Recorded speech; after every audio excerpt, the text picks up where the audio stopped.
Bonjour, ici Yves Pelletier, le petit guitariste moche du groupe Eurythmics Syncoport. Entre deux tournées, là, qu'est-ce que j'écoute déjà, là? J'écoute Rock et Belles Oreilles. Oui, mon général moteur lance la nouvelle Oral 1985, l'auto-parlante qui répond aux besoins de l'homme moderne. Te voilà enfin. À qui ai-je l'honneur? Oh, détache ta ceinture. Hein, pardon? Ouh, est-ce que tu peux être chaud? Ah oui, vraiment? Oh, flatte-moi la housse. Comme ça? Oui. Hey, ça c'est du char, ça, monsieur? Plus bas. Hey, ça c'est du char, ça, monsieur? Vous êtes toujours à l'écoute de Rock et Belles Oreilles sur C'est quoi FM International. Le 3e tournoi d'échecs se déroule présentement en Union soviétique. On en a beaucoup entendu parler sans trop savoir comment ça se déroulait là-bas. Et en ce moment, l'armée de techniciens de Rock et Belles Oreilles essaie par tous les moyens de nous mettre en contact avec les radios du monde entier qui diffusent le match crucial opposant Gary Kasparov à Anatoly Karpov. Et Kasparov, à 22 ans, est le plus jeune prétendant au titre de champion du monde. Il y a quelques mois à peine, il vendait des disques de Pink Floyd sur le marché noir. Да, камарад Летчев. Карпов, ветеран, акта Каспаров, Лонович. Русский, дя Каспаров, капут, эчек лесмата, имает Сибирия и по плеза пантут. Karpov is running for another world championship. There is someone missing.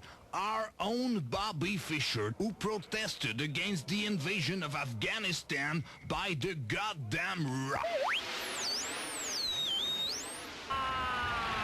Argentina! Gol! Gol! Argentina!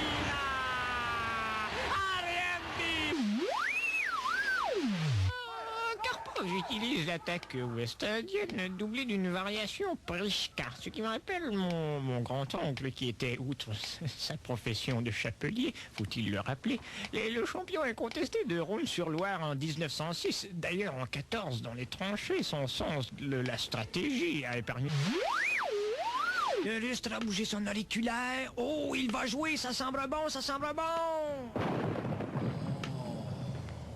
Enfin, tout un coup, tu seras sans doute d'accord avec moi, Jean-Marie de Codingue. Oui, il aurait pu aussi bouger sa tour, mais il se l'aurait fait manger. Enfin, c'est l'apologie de la concentration, l'intuition, la fine stratégie. Et il se demande maintenant ce qu'il devra bouger, René le Cavalier. Je l'ignore. Enfin, et c'est toute la beauté du sport. Ouais, les échecs, c'est comme les dames, mais en plus compliqué, parce que dans les dames, tous les pitons ont la même force. Enfin, c'est tout un combat psychologique qui se déroule entre les adversaires parce que l'un ne sait pas exactement ce que son rival va faire et ainsi de suite. Et c'est pourquoi l'autre essaie de le deviner et vice-versa. Exactement. On tente de déconcentrer l'adversaire. Tout est permis. Suintement d'aisselle, coup d'œil, faire des bulles avec sa salive. Eh bien, Jean-Marie, Kasparov, il se retrouve en fâcheuse posture, cerné de toutes parts. Est-ce qu'il saura conserver son imperturbable mutisme? Non, je crois qu'il devra lâcher son fou. Enfin, une pause. À Rock et Belles Oreilles, c'est maintenant l'heure du... klaxon. Vous écoutez Rock et Belles Oreilles et vous voulez le faire savoir à vos voisins. Alors, prenez le premier objet qui vous tombe sur la main, genre, je sais pas moi, sonnette de porte, téléphone, simulateur cardiaque, vibromasseur. Il s'agit de faire n'importe quel bruit qui ressemble à... Et l'heure du klaxon connaît un succès phénoménal. Patrick Bourgeois, bassiste du groupe Lara, s'est aperçu que son klaxon ne fonctionnait pas pendant l'heure du klaxon, comme le démontre ce document d'une valeur inestimable.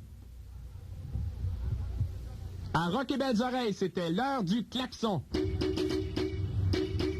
Le célèbre motivateur, M. Robert Cash. Merci, Richard. T'es né pour un petit pain, c'est ce que ton père t'a dit. Chez les Américains, c'est pas ça que t'aurais appris. Entre deux joints, tu pourrais faire quelque chose. Entre deux joints, tu pourrais te grouiller le cul. Ben oui, mais il me semble que j'ai déjà entendu ça quelque part. Ah, ça se peut, écoute, ça doit bien faire 10 ans que j'ai écrit ça. Robert Cash, la question que tout le monde se pose, est-ce que les Américains sont vraiment meilleurs que nous autres? Ça, mon Richard, c'est une très bonne question, parce qu'ici au Québec, on est souvent porté à se dévaloriser, à se demander, les Américains, ils sont-tu si meilleurs que ça? Évidemment, tu l'auras deviné, Richard. La réponse à ça, c'est oui. Les Américains, ils sont-tu si meilleurs que ça? C'est vrai, ça? Ah ouais! Pourtant, c'est du monde comme toi pis moi, 2 bras, 2 jambes, 2 têtes. Ben, c'est quoi la différence d'abord? La différence, mon Rick, c'est dans le mental qu'elle se situe. Si l'Américain il a le tour avec l'argent, là, c'est pas parce que sa pièce, ça vaut 25% plus cher. Mais c'est pourquoi d'abord? J'y arrive. C'est rapport que depuis qu'il est tout petit, on y dit à l'Américain, vas-y, t'es capable. Attaboy, go, go, go. Number one, you got the groove. T'es quelqu'un, pas n'importe qui, t'es quelqu'un.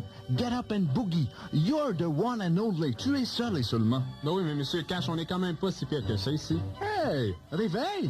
C'est fini ça, les lâches, les nuls, les losers, les assistés sociaux. C'est plus à mode ça. Maintenant, on entre dans l'ère des winners, de ceux qui contrôlent le know-how. Puis vous pensez vraiment qu'aux États, il n'y en a pas d'assistés sociaux? Là-bas aux États, mon Richard, c'est pas pareil. Ils font jamais les choses à moitié. Prends un criminel. Le gars, il veut faire parler de lui. Ben, il spot un McDonald's full pack. Il rentre, puis tac, il tire dans le tas. Il cite le même criminel, oserait même pas tuer le ver de terre qu'il trouve dans son Big Mac. Bon, ben, ce serait quoi d'abord? Qu'est-ce qu'on pourrait conseiller aux gens à part de déménager aux States, comme vous dites? OK. J'ai un petit truc à vous donner, les jeunes. T'as un but dans la vie, supposons faire plus d'argent. Ben, il faut que tu te répètes constamment tous les jours, je veux faire plus d'argent. Faire plus d'argent est mon objectif. Je désire argent. Puis mon Rick, tu serais surpris du résultat. OK, d'abord, disons, je veux plus d'argent. Good! T'as compris. Puis oublie jamais, Richard, que la motivation, c'est le jogging du mental.